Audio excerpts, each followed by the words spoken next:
दोस्तों, जहां हम पिछले 2 हफ्तों से चंद्रयान 3 के विक्रम लैंडर और प्रज्ञान रोवर के जागने की उम्मीद में लगे हुए थे, वहीं भारत का दूसरा स्पेस मिशन सूरजयान यानी आदित्य L1 चुपचाप सूरज की तरफ अपनी राह में आगे बढ़ता जा रहा था। और अब उसने एक ऐसा कमाल कर दिखाया है कि पूरी दुनिया में एक बार फिर इसरो का नाम का डंका बजने लगा है। सभी स्पेस एजेंसीज भारत के सूरजयान के लिए तालियां बजाते हुए नहीं थक रही हैं और चंद्रयान 3 के बाद एक बार फिर से सूरजयान ने हर भारतीय का सर गर्व से ऊंचा कर दिया है। तो आखिर 30 सितंबर के दिन इसरो ने आदित्य L1 का ऐसा कौन सा बटन दबाया कि इतिहास रच गया, और आखिर इस वक्त भारत का यह अंतरिक्ष यान कहां है, जानने के लिए पूरा वीडियो जरूर देखिए।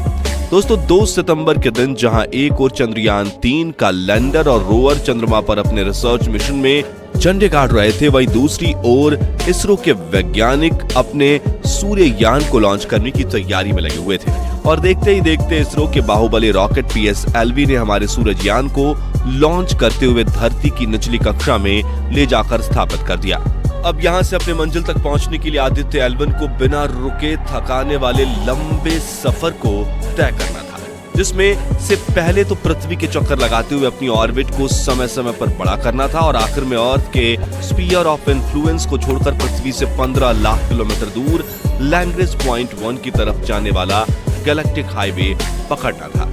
अब आदित्य L1 के लॉन्च के करीब 1 महीने बाद इसरो की तरफ से एक बड़ी ऐसी खबर आ रही है जो सुनकर आपका सीना गर्व से चौड़ा हो जाएगा। दरअसल 2 सितंबर को लॉन्च होने के बाद 3 सितंबर के दिन इसरो के वैज्ञानिकों ने पहली बार बटन दबाकर आदित्य L1 का पावरफुल इंजन ऑन किया था और पहला मैन्यूवर पूरा करके इसे धरती की पहली ऑर्बिट में धकेल दिया था। जिसके बाद 5 सितंबर के दिन दूसरा मैन्यूवर हुआ, 10 सितंबर के दिन तीसरा मैन्यूवर परफॉर्म किया गया, 15 सितंबर के दिन चौथा मैन्यूवर हुआ। इस दौरान आदित्य L1 पृथ्वी से न्यूनतम 256 और अधिकतम 1,12,973 किलोमीटर की दूरी वाली ऑर्बिट में चक्कर लगा रहा था और फिर 15 दिन तक शांति से चक्कर काटने के बाद 30 सितंबर के दिन तो भारत के इस अंतरिक्ष यान ने कमाल ही कर दिया। दरअसल उस शाम जैसे ही आदित्य L1 अपनी कक्षा के पेरिजी पॉइंट यानी न्यूनतम 256 किलोमीटर की दूरी पर पहुंचा, तभी इसरो के वैज्ञानिकों ने बटन दबाया और करीब आधे घंटे तक इस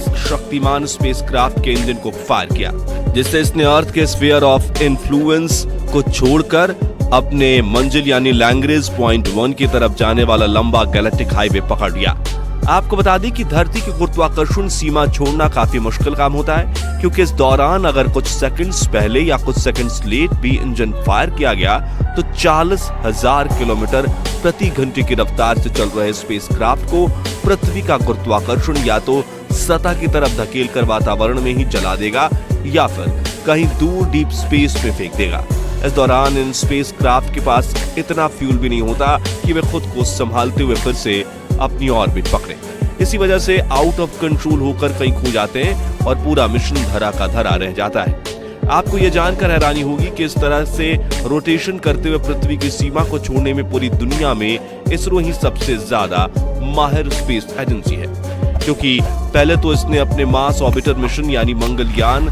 में इस तरकीब में सफलता हासिल की थी और दूसरी बार अब सूरजयान को भी धरती से दूर भेजने में सफलता मिल चुकी है। हालांकि चंद्रयान 2 और चंद्रयान 3 ने भी ऑर्बिट छोड़कर गैलेक्टिक हाईवे के सफर को किया था, लेकिन वो पृथ्वी के स्फीयर ऑफ इन्फ्लुएंस में ही चलते हुए चांद पर गए थे। ऐसे में इस बड़ी सफलता के मिलने के बाद इसरो ने ट्वीट करके बताया कि लॉन्च होने के बाद अब तक आदित्य L1 9.2 लाख किलोमीटर की दूरी तय कर चुका है और अब उसने सूरज की तरफ मौजूद लैग्रेंज पॉइंट 1 की तरफ जाने का रास्ता पकड़ लिया है। अब क्या आपके दिमाग में यह सवाल आ रहा है कि सूरजयान आखिर सूरज के कितने करीब जाने वाला है और क्या सूरजयान को सूरज जलाकर राख कर सकता है? तो आपको बता दें कि पृथ्वी से करीब 150 मिलियन किलोमीटर की दूरी पर है सूरज और इतना बड़ा लंबा सफर तय करना आसान नहीं है। हालांकि अमेरिकी स्पेस एजेंसी नासा का पार्कर सोलर प्रोब सूर्य से 7 मिलियन किलोमीटर की दूरी तक पहुंच पाया है और उसने सूर्य की 6 खौफनाक आवाजें भी रिकॉर्ड की हैं,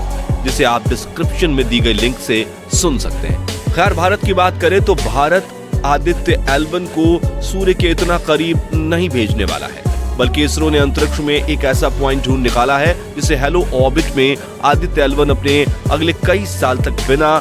फ्यूल के चक्कर काटता रहेगा और 24 घंटे 365 दिन सूर्य की ऑब्जर्वेशन कर पाएगा। जी हाँ, लैग्रेंज पॉइंट 1 नाम की इस जगह पर कोई ग्रहण नहीं लगता, इसलिए इसकी नजर हमेशा सूर्य पर बनी रहेगी। वही ये बिंदु पृथ्वी से और सूर्य के बीच टोटल डिस्टेंस के करीब 1% यानी 1.5 मिलियन किलोमीटर की दूरी पर है। यानी सूरज यान पृथ्वी से 15 लाख किलोमीटर दूर मौजूद लैग्रेंज पॉइंट 1 पर जाने वाला है और यह सफर तय करने में से करीब 4 महीनों का समय लगेगा।